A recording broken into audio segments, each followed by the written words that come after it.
તેથી ભગવાને તમને દીકરી આપી હોય તો દીકરીને ખૂબ પ્રેમ કરજો. ઘરમાં યુવાન દીકરી હોય તો આખા દિવસમાં એકાદી વાર માથા પર હાથ મૂકી બે મીઠા બોલ બોલજો.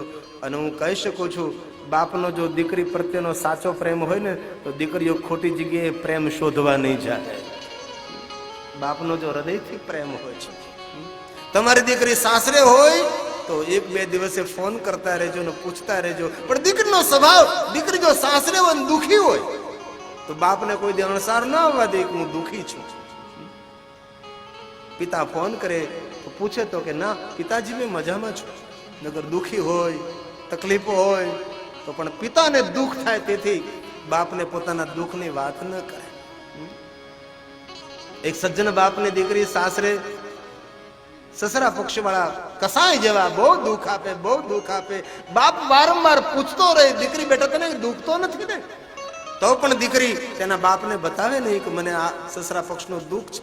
કોઈ રાવ નહીં, કોઈ ફરિયાદ નહીં. પપ્પા હું મજામાં છું, પપ્પા હું મજામાં છું. દીકરીથી દુઃખ સહન નહીં થતા એક દિને દીકરીએ નિર્ણય લઈ લીધો કે આજ મારે આત્મહત્યા કરવી છે.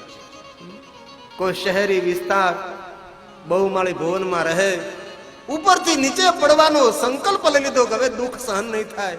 પિતાને કહું તો પિતાને દુઃખ થશે, શું કરું? આત્મહત્યા કરવાનો નિર્ણય લઈ લે. પણ ભાગ્ય એવા કે જે દિવસે આત્મહત્યા કરવાની હતી ત્યારે એમની પાસે એક મોબાઈલ ફોન હતો. બરોબર આત્મહત્યા કરવાનો સમય અને તેના પિતાનો ફોન આવે છે.